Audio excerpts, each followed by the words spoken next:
Ce drame intervient en plein débat sur la justice des mineurs. Après le Sénat, l'Assemblée nationale se saisit de ce projet de loi. Sébastien Huyghe, vous êtes député UMP, rapporteur de ce texte. Merci d'être en direct avec nous. Une tribune est signée dans Libération. Bonjour. Les signataires s'insurgent contre la création d'un tribunal correctionnel pour mineurs. Ils estiment que la répression est renforcée contre les mineurs au détriment de solutions éducatives. Non, je pense que, en fait, on propose une palette différente aux magistrats de réponses par rapport à une évolution de la délinquance des mineurs. L'actualité montre qu'effectivement, on a des mineurs parfois de plus en plus violents. Il faut trouver la réponse adéquate. Et donc, en ouvrant la palette des solutions, des réponses, eh bien, nous faisons confiance aux magistrats pour trouver la réponse adaptée à la personnalité du mineur qui est en face d'eux. Alors, qu'est-ce que la nouvelle loi changerait si on prend le drame de Florent Sacq, un jeune de 14 ans, auteur présumé de coups mortels? Comment est-ce que vous traiteriez ce cas-là? Alors là, comme on est face à un crime, on se retrouve en cour d'assises des mineurs. Donc là, c'est le système déjà actuel. La cour d'assises des mineurs existe depuis de nombreuses années.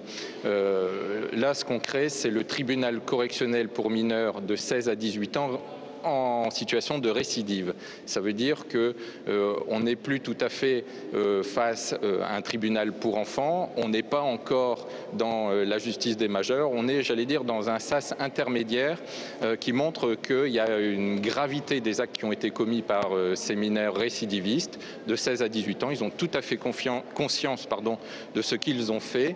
Et donc, alors, quand j'entends les critiques, c'est de dire c'est une nouvelle justice pour les mineurs qu'on considère comme des majeurs. C'est pas du tout ça. C'est simplement, on considère qu'il y a une gravité, il faut apporter une réponse rapide et puis une réponse adaptée, proportionnée à la gravité des faits.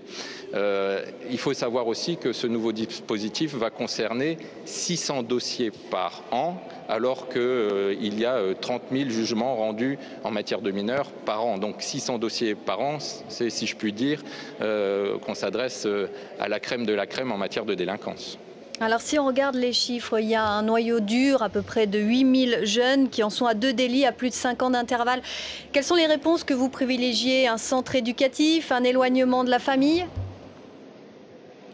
Alors, c'est vrai que le texte prévoit la généralisation des centres éducatifs fermés, qui est une bonne réponse. Avec le recul qu'on a, on sait qu'un jeune qui passe en moyenne 5 mois dans un centre éducatif fermé, avec toutes les mesures éducatives, pédagogiques qui l'entourent, eh bien, a beaucoup moins de chances de tomber dans la récidive que ceux qui n'y vont pas. Et puis ça permet également d'éviter de mettre le mineur en prison, que ce soit dans un quartier pour mineurs, dans une prison classique, ou dans un établissement pour mineurs, parce que l'incarcération, ça doit être vraiment la dernière des dernières solutions.